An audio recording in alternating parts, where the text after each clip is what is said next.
Atos dos Apóstolos, capítulo 1, versos 5 a 8.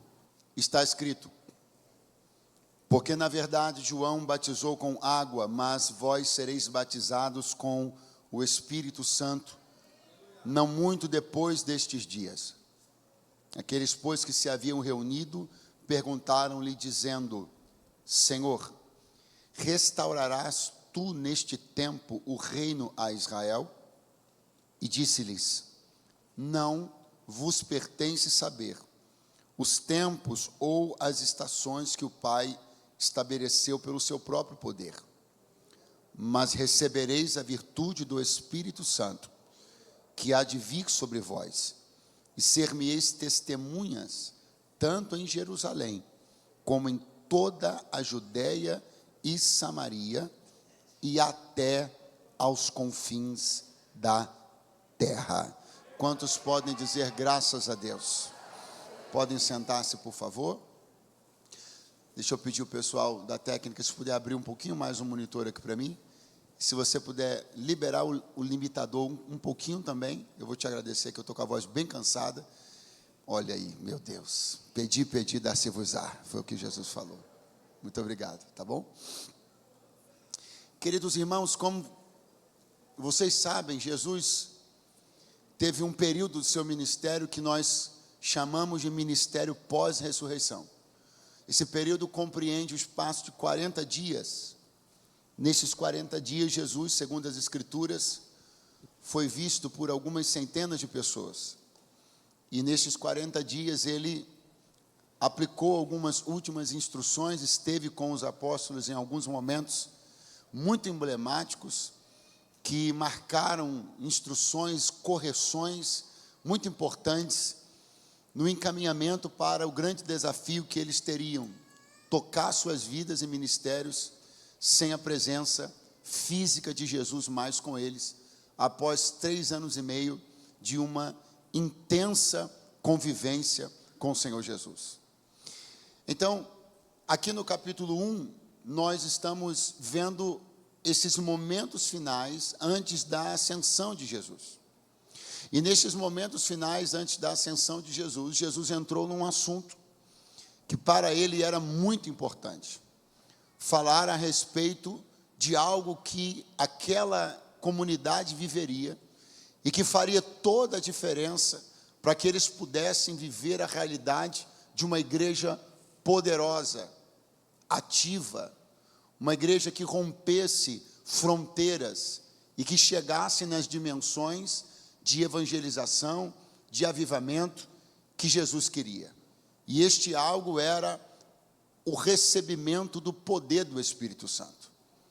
Então Jesus faz uma distinção no verso 5, diz assim: olha, na verdade, João batizou com água, mas vós sereis batizados com o Espírito Santo, não muito depois destes dias. Então Jesus está dizendo: o que vocês conheceram, o que vocês inclusive me viram fazer, ser batizado por João, aquilo ali era um batismo com água, mas daqui a não muitos dias depois, vocês receberão um outro batismo, e este batismo é o batismo com o Espírito Santo. Mas quando Jesus tocou nesse assunto, quando Jesus olhou para frente e apontou para o futuro, um futuro que ele mesmo disse ser um futuro próximo, porque ele disse não muito depois desses dias, de repente surgiu uma pergunta, e essa pergunta que surgiu do entendimento dos discípulos de que era uma pergunta urgentíssima, importantíssima, porque estava claro que Jesus estava para partir. Então, eles acreditaram que aquela era uma pergunta imperdível, uma pergunta que não dava para deixar de fazer. Pastor, mas de onde saiu essa pergunta? Saiu de corações ansiosos. Essa pergunta saiu de almas aflitas, por perceberem que um desejo que era muito forte no coração de todo judeu não tinha sido respondido, correspondido e nem atendido pelo ministério de Cristo. Preste muita atenção sobre o que eu estou falando. Desde os tempos do cativeiro da Babilônia, quando Judá, volta do cativeiro da Babilônia, 70 anos depois, nunca mais depois de invadido pela Babilônia, nunca mais Israel e Judá conseguiram ter autonomia política. Desde aqueles tempos para frente, até estes tempos aqui bíblicos, o povo de Deus tornou-se nação vassala de outros grandes impérios que foram surgindo ao longo da história do mundo. E havia um anseio muito grande de que o Messias de Israel ocupasse também, servisse também, ao propósito de sarar essa dor latente na vaidade, no coração daquele povo, ter perdido a autonomia política. Então acreditava-se que, de alguma maneira, o Messias também atenderia a propósitos de natureza política. De repente, este Messias vem descomprometido com estas questões. Você não vai ver Jesus, de maneira alguma, assim, surgindo em nenhum momento contra Roma, contra o imperador. Pelo contrário, você vai ver Jesus dizendo: dai a César o que é de César, dai a Deus o que é de Deus. Então aquelas questões começaram a fazer com que muita gente se dispersasse. Não tenha dúvida do que eu vou dizer, muita gente deixou de acreditar em Jesus quando percebeu a ausência de uma mensagem política dentro do seu discurso. Pessoas desistiram de seguir a Jesus quando perceberam que ele não falava de algo que eles estavam loucos para conseguir resolver. Quando vamos sair debaixo da pesada mão do Império Romano? Os 12 conseguiram ficar, mas ainda tinha no coração deles, num cantinho guardado, essa pergunta: será que ele não vai entrar nesse assunto? Será que ele não vai resolver isso? Será que ele não vai mexer nisso daí? E agora, o relógio está chegando no final, eles sabem que Jesus vai ser assunto aos céus, não dá mais para esperar, vão ter que fazer essa pergunta. Quando Jesus fala de futuro, falando sobre o batismo do Espírito Santo, eles vêm e perguntam: Senhor, é nesse tempo que tu restaurarás o reino a Israel? A pergunta é essa: é nesse tempo que nós vamos voltar a ter autonomia política? Aí Jesus responde: não cabe a vocês saber os tempos e as estações que o Pai determinou.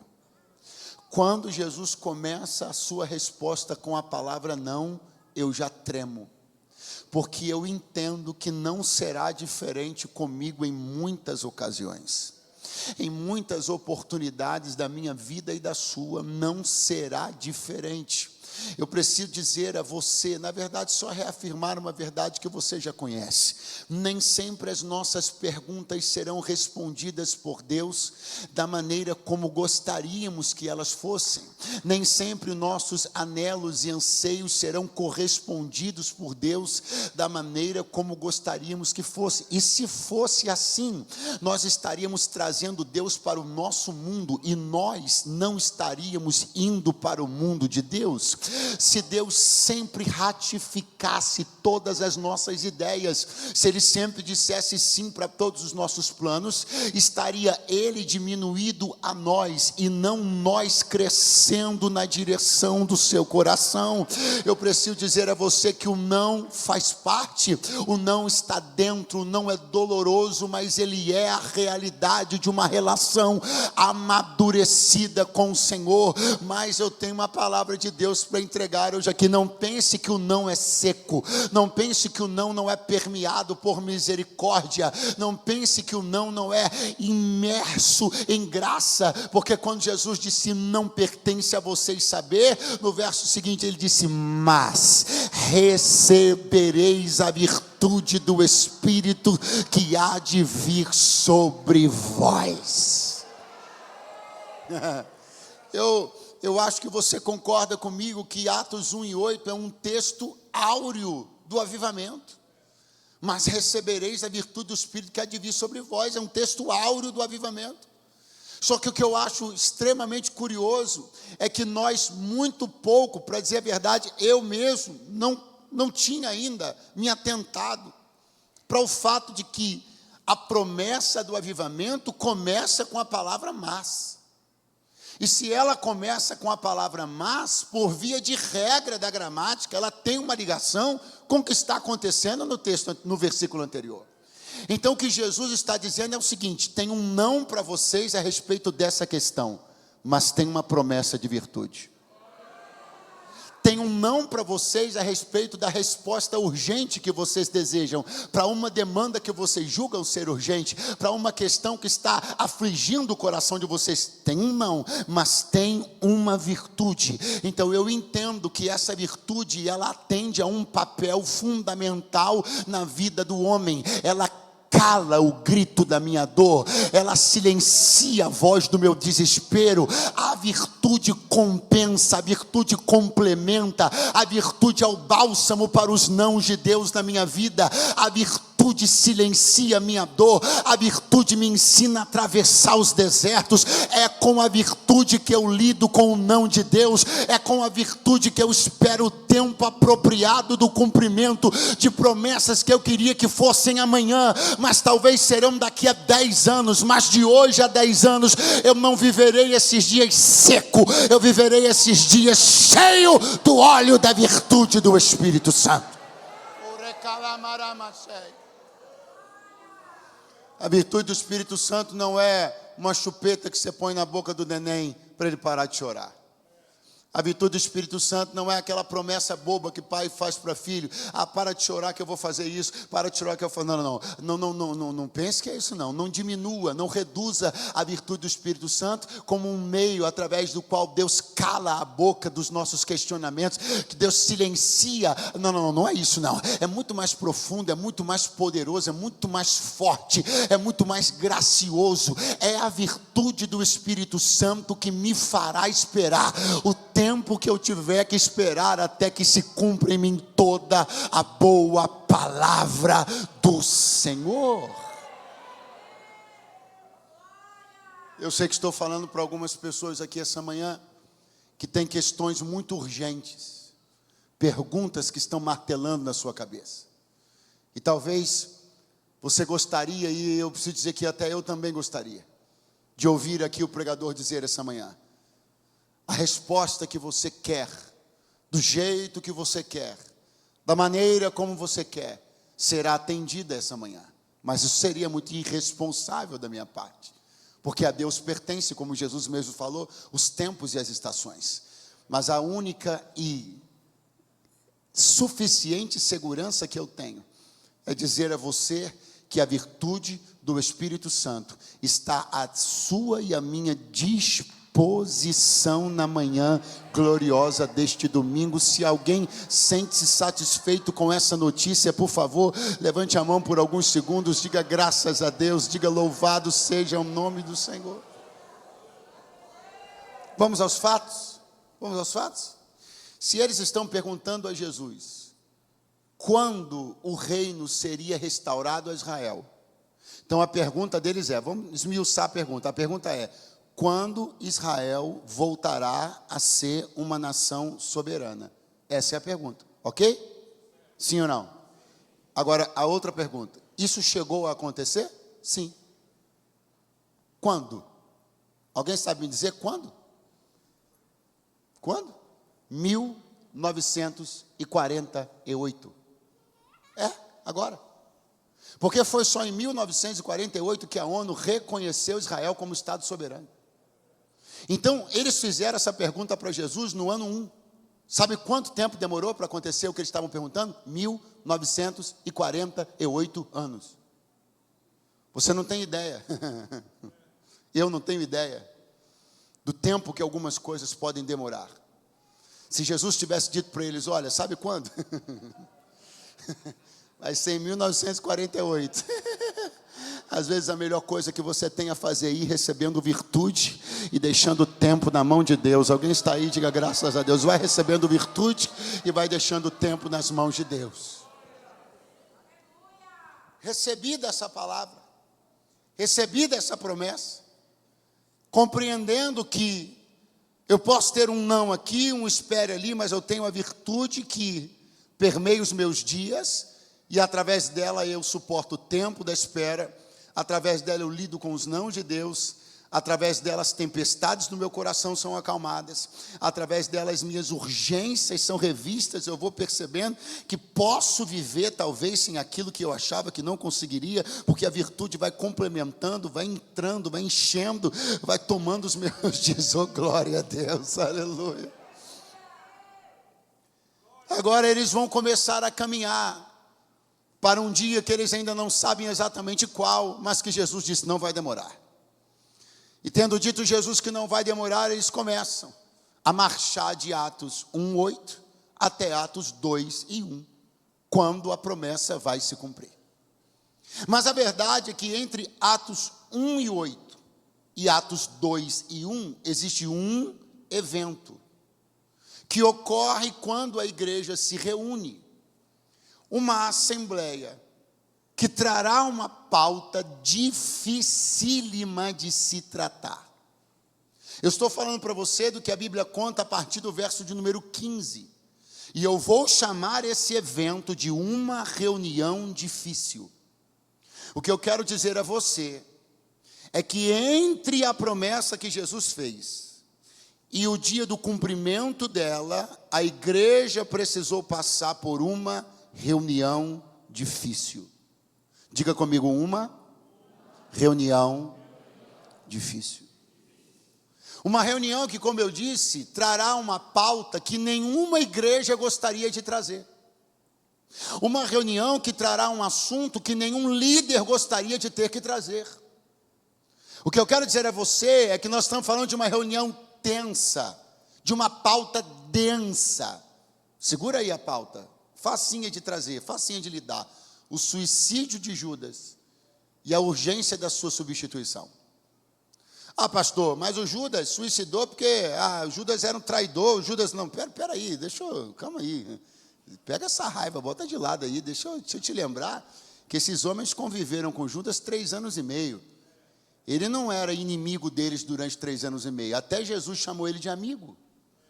Então estou falando para você sobre uma reunião onde a gente vai ter que tratar da surpresa de um dos nossos, que traiu o nosso Senhor de maneira vil, de maneira desprezível, traiu não só o nosso Senhor, traiu a todos nós, uma pessoa que comeu, bebeu, dormiu e acordou conosco durante 3 dias e meio, traiu o nosso Senhor, traiu a nós. Aí, como ele achou que a nossa carga estava muito leve, ele foi e deu desfecho à própria vida, de um jeito desgraçado e trágico, se rasgou no meio, as vísceras derrubaram, e agora a gente tem que fazer uma reunião para falar disso. Alguém aqui concorda que essa é uma reunião difícil? Pois essa reunião precedeu o Pentecostes. Pastor, onde o senhor quer chegar? Já cheguei. É isso mesmo que você está pensando. Antes do cumprimento de uma grande promessa, você terá que fazer uma reunião difícil. Eu vim de Deus aqui dizer que alguns assuntos que você está evitando colocar na mesa, estão colocando para frente uma agenda que Deus já gostaria de ter cumprido. Eu vim aqui dizer que algumas questões que você está evitando, alguns assuntos que você está fingindo que não estão acontecendo dentro da sua casa, eles estão colocando para frente, estão adiando uma agenda que já a sua casa já deveria estar começando a viver. Um tempo de favor, de avivamento, de comunhão já deveria estar acontecendo dentro da sua casa, e não está, porque você ainda não sentou-se à mesa para tratar de algumas coisas que você precisa tratar. E o Espírito de Deus me trouxe aqui esta manhã para dizer: a minha igreja reuniu-se para tratar um tema difícil, trazer um tema difícil, uma lembrança difícil, uma memória difícil, porque quando eu quero poupar as minhas lembranças, quando eu quero poupar as minhas emoções demais, eu mostro diante de Deus uma fraqueza e uma fragilidade que não condizem com um tipo de promessa que Deus me entregou. Então Deus me trouxe aqui para dizer uma coisa para alguém: seja forte, traga a pauta, o que você precisa trazer, converse o que você precisa conversar, chame a sua mulher e diga o que você tem que dizer, chame o seu pastor e confesse o que você tem que confessar, porque enquanto esse assunto estiver debaixo do tapete, as coisas não serão resolvidas. Tira debaixo do tapete, põe em cima da mesa, e Deus vai começar a fazer alguma coisa.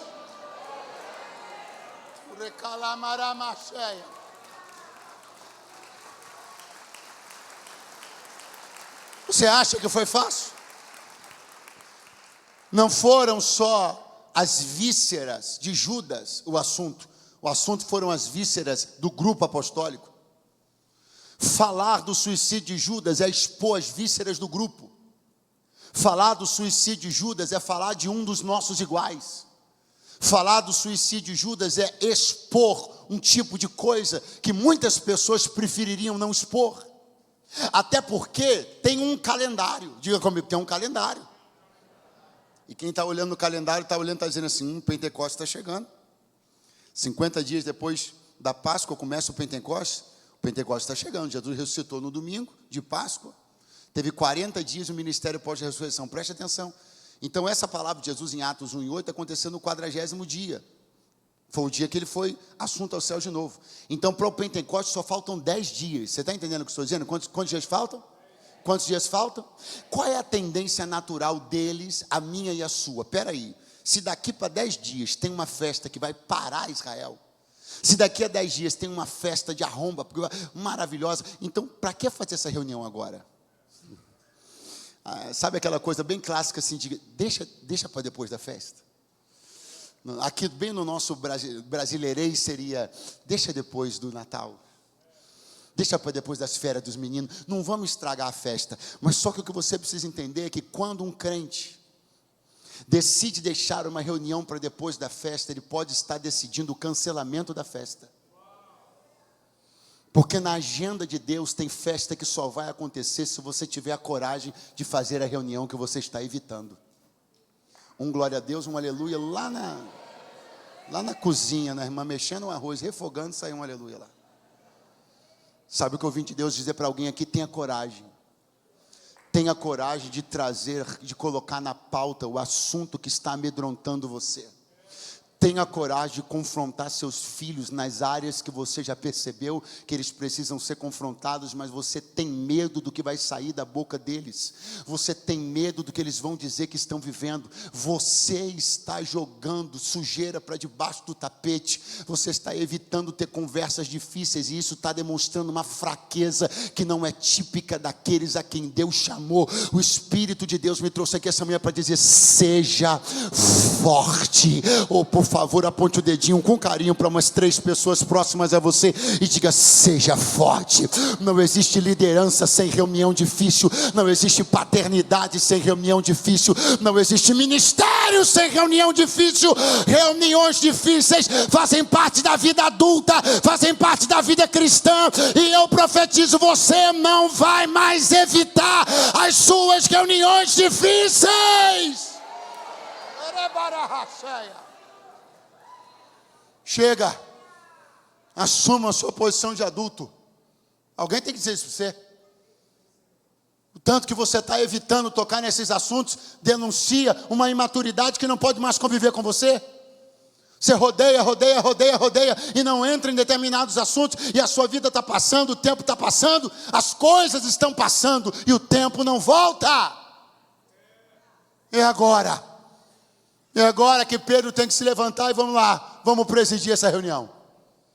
Vamos trazer à pauta um assunto que vai constranger alguns, vai deixar a gente coçando a cabeça, o outro vai colocar a mão no rosto, o outro vai ficar sem jeito, vai ter choro, vai ter lágrima na reunião. Não vai ser reunião de festa, não. Como é que você fala de um irmão que se suicidou, rompeu o corpo no meio, derramou vidro? Como é que você fala de uma coisa dessa sorrindo? Não tem sorriso, porque nem toda reunião é festiva. Só que para chegar nas reuniões festivas, você tem que passar nas reuniões das lágrimas. Em Atos 2 vai ter poder, vai ter gente pulando, falando em línguas, mas em Atos 1 e 15 vai ter contrição, constrangimento, vai ter peso, densidade, mas passa por essa para chegar naquela. E naqueles dias, levantando-se Pedro no meio dos discípulos. Isso aqui é o início da reunião. Quem se levantou no meio dos discípulos? Muito fraco. Quem se levantou? Ainda está fraco. Quem se levantou? Responda com muita sinceridade. Você gostaria de presidir uma reunião para falar sobre o suicídio de um irmão? Você gostaria de presidir essa reunião? Gostaria, sim ou não? Eu também não. Só que a boa notícia a notícia real e verdadeira é: você nem sempre na sua vida vai fazer o que você quer, você vai fazer o que você precisa. Vida de adulto é assim, bem-vindo. Você não vai fazer só o que você quer, você vai fazer o que você precisa. Você ambiciona o ministério, então já vai anotando essa lição. Você não vai fazer no ministério só o que você quer, você vai fazer o que você precisa. Não se constrói um ministério fazendo só o que se quer. Se constrói um ministério fazendo o que se precisa. E o apóstolo Pedro vai fazer o que é necessário. Porque teve um dia que Jesus reuniu os discípulos e perguntou: o que o pessoal está falando sobre mim? Uns dizem que o senhor é Elias, outros dizem que o senhor é Jeremias, ou um dos profetas. Aí Jesus falou: ok, e vocês, o que vocês acham de mim? Pedro disse assim: tu és o Cristo, o Filho do Deus vivo. Jesus olhou para ele e falou assim: bem-aventurado és tu, Simão, filho do Jonas, porque não foi carne nem sangue que te revelou. Agora eu te digo que tu és Pedro, e sobre essa pedra edificaria a minha igreja, e as portas do inferno não prevalecerão contra ela. O que a gente entende? Que Jesus entregou a liderança da igreja naquele momento para Pedro. Sim ou não? Então o que Pedro está fazendo agora? Se ele me pôs como líder 1 ano e meio, 2 anos atrás, se ele não está entre nós agora, quem vai presidir essa reunião? Eu. Porque eu não uso as minhas atribuições só para os momentos que me são convenientes. Eu não uso as minhas prerrogativas só para os momentos que são convenientes. Na verdade, parece-nos que a primeira reunião que Pedro liderará, usando os atributos de líderes que Jesus colocou, é essa daqui. E tem gente que não gostaria de estrear de um jeito tão fácil, melhor, de um jeito tão difícil. Mas eu já aprendi uma coisa: Deus gosta de fazer essas coisas com a gente. Coloca a gente para estrear em cada enrascada, irmão. Ô Josué, levanta. Moisés, meu servo, é morto, mas tu farás esse povo passar o Jordão. Tua liderança começa no meio do luto da nação por Moisés. Levanta e lidera. Nós gostaríamos de começar as coisas já de baixo ou em cima de plataformas de sorriso, de alegria, de sucesso, mas quando Deus precisa fazer uma coisa através de alguém, e essa coisa precisa ser feita, Ele vai lá naquele a quem Ele fez uma promessa. Falou: não fiz uma promessa? Vem aqui, está na hora de você começar. Jogadores que estão no banco de reserva normalmente entram em campo para substituir quem se machucou, quem não está jogando bem. E vai ter que entrar sem cerimônias e sentimentalismos e dar o seu melhor. Porque tem horas que a gente quer ser muito sentimental, onde Deus está sendo prático. O Senhor está dizendo para Josué: levanta, vai e faz. E Pedro vai se levantar para fazer essa reunião. Só que tem uma coisa maravilhosa, uma coisa inspiradora. Uma coisa pelo menos que vai te animar. Aleluia. Qual, pregador? Fala logo que eu estou quase levantando e indo beber água. Aleluia. Quando o Espírito Santo desce em Atos 2, diz a Bíblia que os 12 ficam de pé. E diz a Bíblia que Pedro toma a palavra e começa a se dirigir à multidão. O que eu estou dizendo para você é que, se por um lado você concordou comigo que nós não gostaríamos de presidir a reunião do suicídio de Judas, por outro lado, qualquer um aqui gostaria de ter sido o primeiro pregador depois do Pentecostes. Sim ou não? Sim ou não? Mas você percebeu que a mesma pessoa fez as duas coisas? Pastor, melhora, com todo prazer. Vá fazendo agora o que ninguém quer fazer, porque daqui a pouco Deus te dará a oportunidade de fazer o que qualquer um gostaria de estar fazendo. Oh, aleluia! Reforça essa verdade.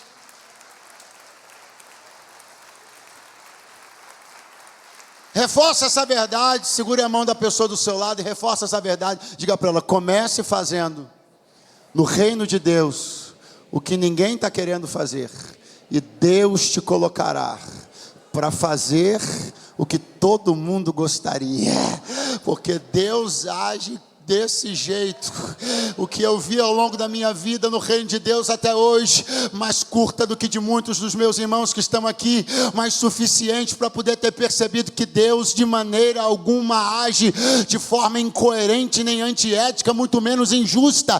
Deus não privilegia como pregador de Pentecostes quem se omitiu nas reuniões difíceis, aqueles que tiveram coragem de fazer o que ninguém queria fazer. A esses Deus dá a graça de estar aonde todo mundo queria estar. Eu mesmo, Pedro, que preside a reunião difícil, que se levantará após Pentecostes para dirigir-se à multidão, e 3.000 almas vão se converter, porque é na reunião difícil que Deus forja o espírito do homem, é na reunião difícil que Deus alinha o discurso do homem, é fazendo e enfrentando as questões problemáticas que Deus vai dar robustez ao teu ministério, Deus vai dar robustez ao teu caráter cristão, para que quando tu estejas diante de multidões, ou de um, ou de dois, ou de três, tu fales do alto da autoridade de alguém que não foi omisso nas suas responsabilidades, mas que enfrentou seus desafios.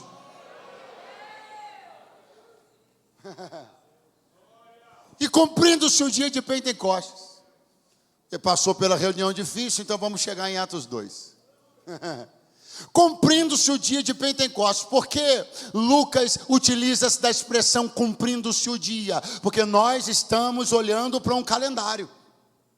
Eu expliquei a você, Páscoa no domingo, 5 semanas depois, 50 dias depois, por isso Pentecoste, penta, 5 anos, melhor, 50 dias depois, 5 semanas depois, cumpre-se o dia, bate o dia no calendário. Isso chama-se ordem. Isso se chama o quê? O que se chama? Eu quero apresentar a você uma reunião, eu estou com tanta reunião na cabeça. Uma receita muito poderosa que está sendo apresentada para nós aqui. Receita para avivamento, desenvolvimento de igreja. Quem tá animado para isso? A primeira coisa que o Lucas está apontando é o seguinte, existe o ordinário. Cumprindo-se o dia de Pentecostes, tem ordem, tem calendário. Você sabe muito bem, isso aqui não é novidade nenhuma, como nós precisamos de ordem para poder viver os nossos dias como comunidade. Uma coisa desordenada é uma coisa que começa alguém até achando legal, olha, é tudo tão solto, é tudo tão bacana, mas daqui a pouco a desordem começa a dar seus ares mais desagradáveis. O ser humano não nasceu para viver na desordem. A igreja, ela precisa de ordem, a igreja precisa de calendário, né? A igreja precisa se movimentar dentro de um calendário, de uma ordem. Ela precisa ser ordeira nas suas movimentações. Ela precisa saber portar-se como instituição. Ela é uma instituição e também é um organismo. E a junção dessas duas coisas é aquilo que faz a igreja ser o que nenhuma outra instituição é. Porque a igreja não é só instituição, ela também é organismo. O clube lá de Jundiaí, que deve ter 1, 2, 3 tantos clubes, são instituições, mas não são organismos. A empresa que você trabalha é uma instituição, mas não é organismo. Porque a igreja é igreja e nada se compara à igreja. Porque a igreja é instituição, mas também é organismo. Então, dentro desse poder da ordem, as coisas avançam, progridem, se estabelecem. É bonito ver uma igreja agindo e se movendo de maneira ordeira. Diga amém por isso. Mas nem só de ordem uma igreja vive. Porque ela também é orgânica. Ela não é só ordeira, ela também é orgânica. E dentro do seu aspecto orgânico, cabe o que está escrito aqui. De repente. Cumprindo-se o dia, instituição. De repente, organismo. Hoje é dia dos pais, não é? Não é dia dos pais? Isso é institucional. Instituiu-se que no Brasil o domingo está dia dos pais. Institucional. Calendário, ordem. Só que você decidiu o cardápio na sua casa hoje no dia dos pais. Porque sua família é um organismo. Então você tem um calendário, mas isso não impede você de fazer suas surpresas. E eu quero louvar a Deus porque aqui não tem só calendário, aqui tem de repente. Pastor, o que é o calendário? O calendário é o que eu recebi lá do meu pessoal. O culto começa às 10 horas da manhã. Calendário. O calendário é o que eu recebi do meu escritório. Você tem uma agenda na casa de Deus com o pastor Clóvis no dia X. Calendário. Só que a partir do momento que o culto começa, nós já estamos à disposição do de repente. Aleluia!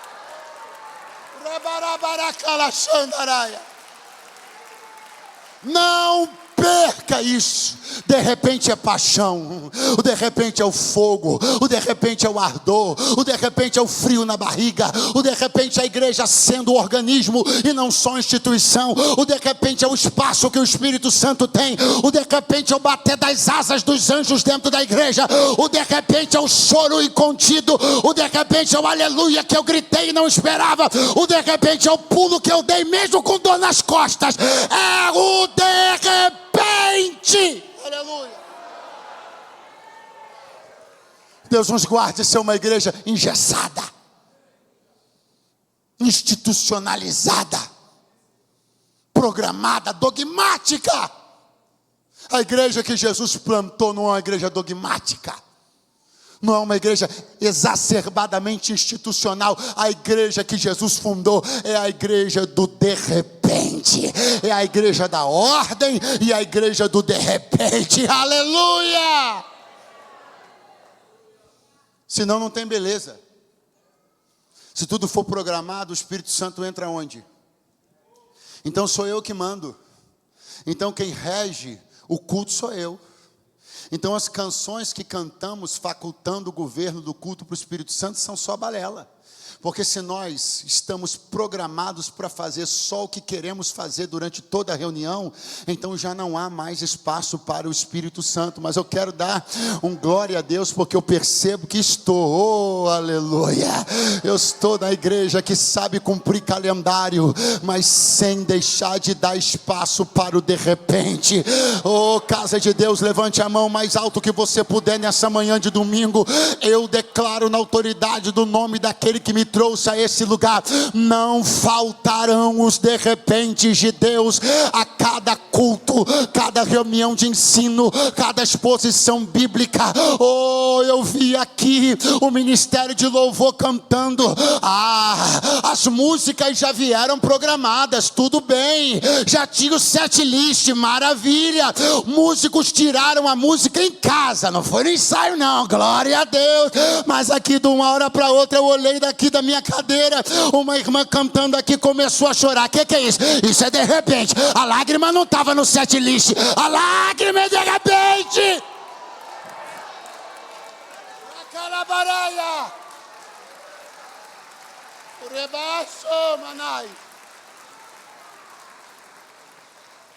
Pobre,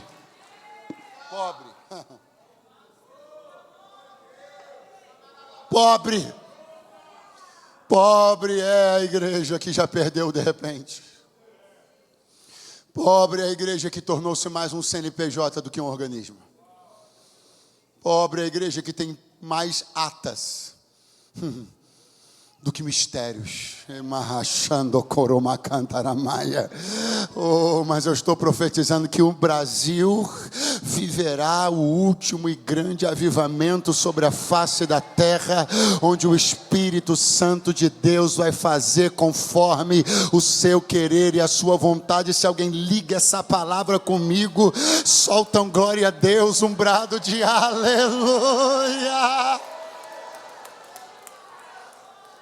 De repente, veio o som de um vento veemente e impetuoso. Um som, melhor, como de um vento veemente e impetuoso. Eu amo isso aqui. E foram vistas sobre eles, o quê? Línguas repartidas como que de fogo. É maravilhoso perceber como Lucas toma o cuidado de construir um texto que escapa da literalidade e entra mais para o análogo. Vou explicar o que eu estou querendo dizer. Ele diz assim, ó, não era vento, era som, como de um vento. Aí ele diz assim, não era língua, mas também não era de fogo, era como que de fogo. Aí você diz, mas era o que então? É para isso mesmo que o Lucas construiu desse jeito, para não ser taxativo. Porque se ele fosse taxativo, eu ia acreditar que reunião pentecostal precisa ter som de vento. Eu ia achar que reunião pentecostal precisa ter uma língua de fogo. E aí ele está dizendo assim, não é assim, é som. Lá, como de um vento. Aqui, como de uma guitarra. Como dos pratos ou tons de uma bateria. Como do grito de um aleluia estridente saindo. Oremarra, xanda, canto, como a de relevas.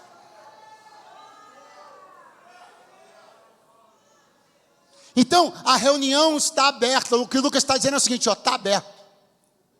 Foi assim aqui, na de Atos 2, na de vocês vai ser de outras maneiras. Vocês vão ouvir outros sons, vão ver outras coisas, porque o Espírito vai se manifestar da maneira como Ele quiser. É uma maneira plástica, ela vai se apresentando da maneira como ela quiser.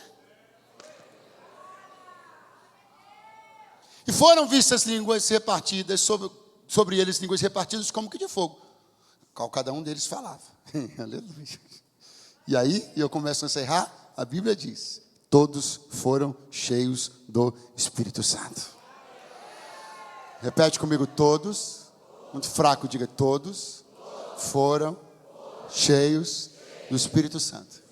Eu queria que com carinho você olhasse para alguém do seu lado e dissesse assim, essa manhã você não escapa.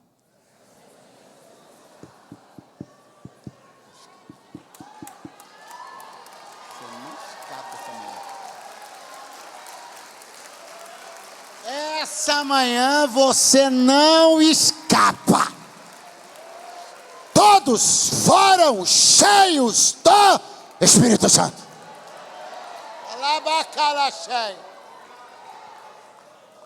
E aí, 12 homens ficam de pé. Quantos homens ficaram de pé? Quantos homens? Catuca o seu vizinho e diga, ainda bem que teve reunião. Quantos eram os apóstolos quando a reunião começou? A reunião difícil que eu falei para você. Quantos? 11. Quando a reunião terminou, eles eram quantos? Porque a reunião cuidava da substituição de Judas. Mas deixa eu deixar uma coisa clara aqui, irmão. É para entrar outro apóstolo, não é para entrar outro Judas.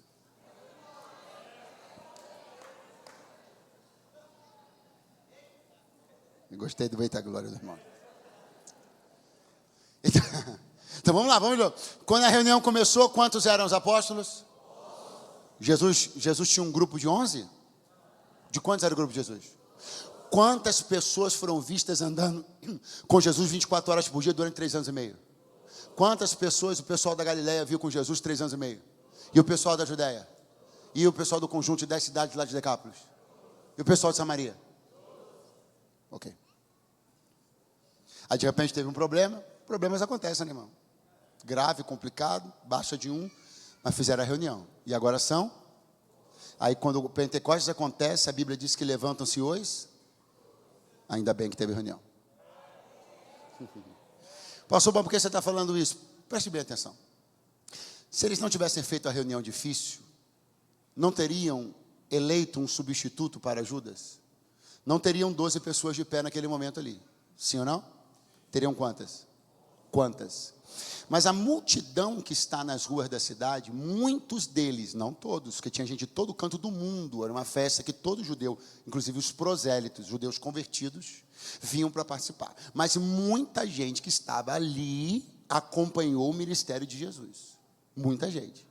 Então preste bem atenção, porque se tivessem 11 pessoas ali, eu, que por exemplo, estive num dos momentos vendo Jesus pregar, e estou ali na festa, estaria olhando e dizendo assim, 1, 2, 3, 4, 5, 6, 7. Aí eu cutucava alguém do meu lado e dizia assim, mas não era 12? Sabe o que teria acontecido? A igreja teria apresentado um retrato para a comunidade de Israel, no dia da sua principal festa, um retrato de uma igreja que não sabe resolver os seus problemas. Sabe o que teria acontecido? Antes de Pedro dizer a primeira palavra, ele já teria perdido a multidão inteira como pregador. Sabe o que é que o nosso inimigo quer? Sabe por que ele quer tanto que nós não façamos as reuniões difíceis? Porque ele sabe que nós vamos ter que nos apresentar diante de Israel, de Jerusalém daqui a pouco, da sociedade, dos vizinhos, da família. E tudo que ele quer é que a gente já chegue mostrando o retrato de problemas que não conseguimos resolver. 1, 2, 3, 4, 5, 6, 7, 8, 9, 10 e 11. Ih, rapaz, teve um traidor no meio deles.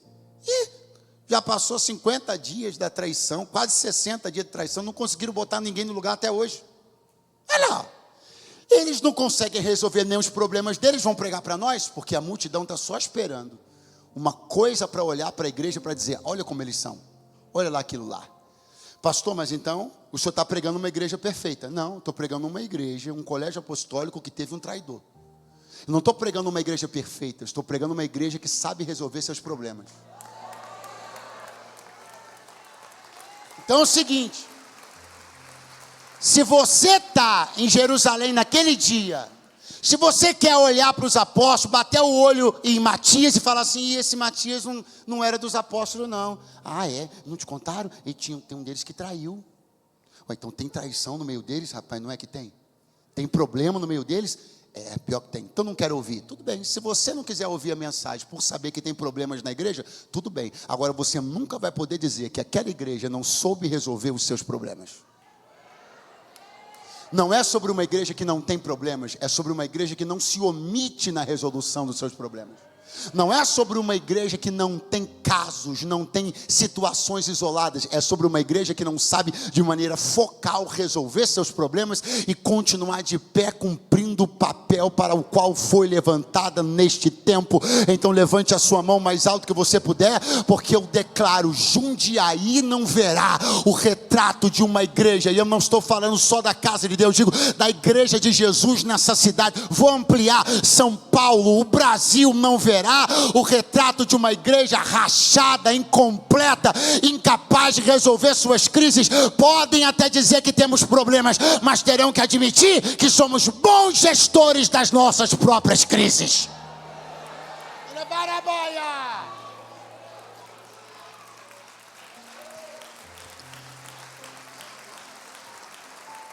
1, 2, 3, 4, 5, 6, 7, 8, 9, 10, 11, 12. É isso aí. Diga comigo, 12 de pé. 12 de pé. Mas quantos tinham sido cheios do Espírito Santo? 100 e? Vamos lá, quantos foram cheios do Espírito Santo? Mas a Bíblia diz que 12 ficaram de? Vamos fazer uma conta? Pastor, conta essa hora, 11h38 da manhã. Mas é fácil, 10%. Quantos por cento são 12 de 120? Irmão, essa foi fácil. 10%. O que eu estou dizendo para você é que de 120 cheios, 10% ficaram de pé. Notoriedade não é para 100%. Notoriedade é para 10%. Pastor, então eu não quero ser cheio. Você não quer e nem merece. Porque se você só quer ser cheio, se for ficar de pé tendo a notoriedade dos 12, então você não entendeu ainda o poder do que é ser retaguarda. Sabe por que 12 estão de pé? Porque tem 120 cheios. Não se engane, aqueles que estão em notoriedade não estão em posição mais fácil. Aqueles que estão em notoriedade são sustentados pelos joelhos dos outros que ficaram cheios do Espírito Santo aqui atrás.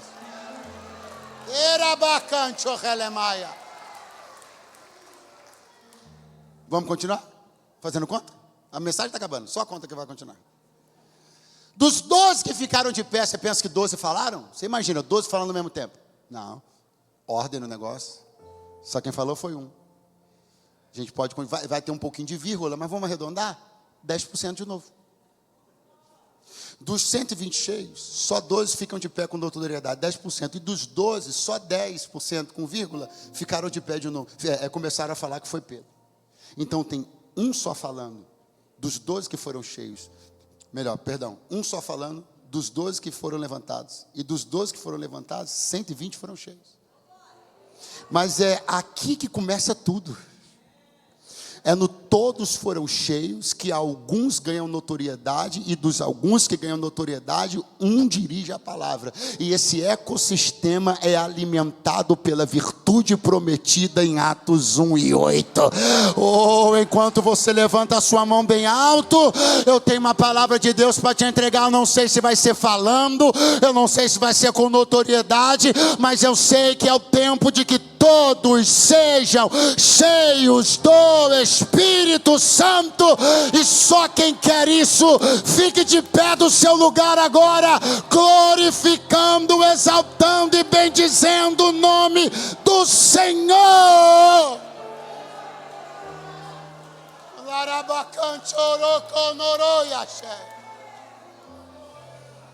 Não se engane. Uma igreja não alcança as suas metas no Senhor só com 12 cheios. Uma igreja não alcança as suas metas no Senhor só com um louvor cheio. Uma igreja não alcança as suas metas no Senhor só com os pastores cheios.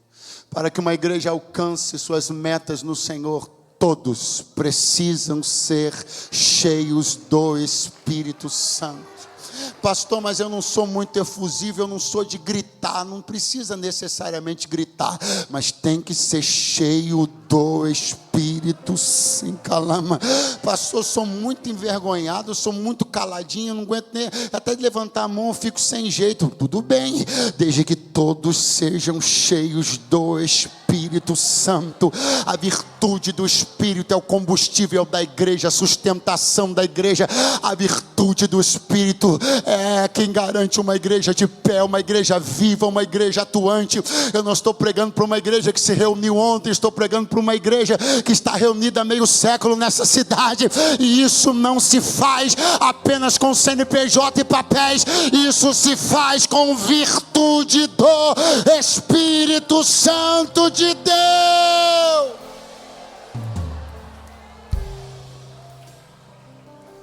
Você é um profissional liberal? Exerça a sua profissão com virtude do Espírito Santo. Você é funcionário de uma pequena empresa nessa cidade? Exerça a sua função cheio do Espírito Santo. Você cante cheio de virtude. Você aconselhe cheio de virtude. Você pregue cheio de virtude. Você toque cheio de virtude. Façais o que quer que façais, por favor, façam isso cheios da virtude do Espírito Santo. A virtude impulsiona, a virtude alavanca, a virtude impressiona, a virtude é o carisma da igreja no meio da sociedade. Uma sociedade não teme uma igreja politicamente influente, mas ela teme uma igreja cheia do Espírito Santo. Satanás não teme uma igreja com algoritmos. Satanás teme uma igreja cheia do Ei Maraia Xandaraiara Calamacheia.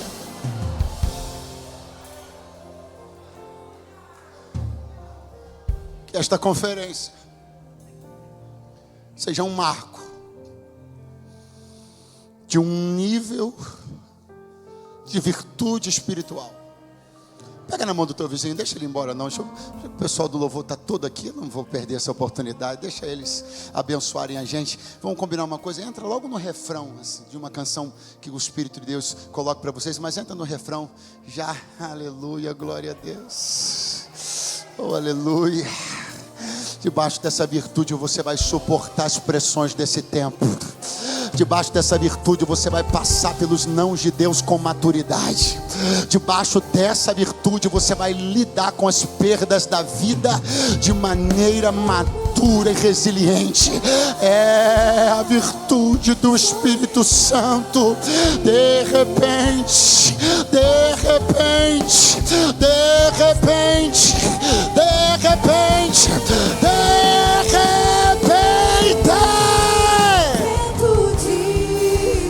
vento de poder sopra em meu viver, faz teu querer,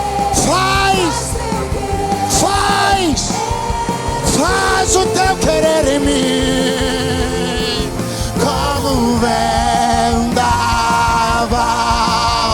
sobrenatural, faz teu querer. Vento de poder, vento de poder, vento de poder, sopra. Seja cheio, seja cheio, seja cheio, seja cheio. Os vossos filhos e as vossas filhas profetizarão.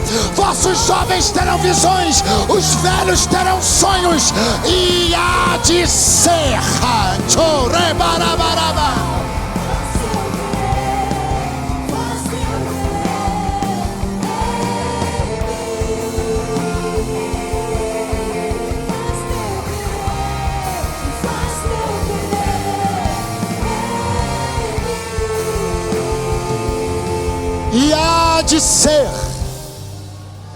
que depois derramarei do meu espírito sobre toda a terra. E os vossos filhos e as vossas filhas profetizarão. Marai. E os vossos mancebos terão visões, e os velhos terão sonhos. A profecia está se cumprindo hoje aqui. Hoje aqui, hoje aqui, hoje aqui.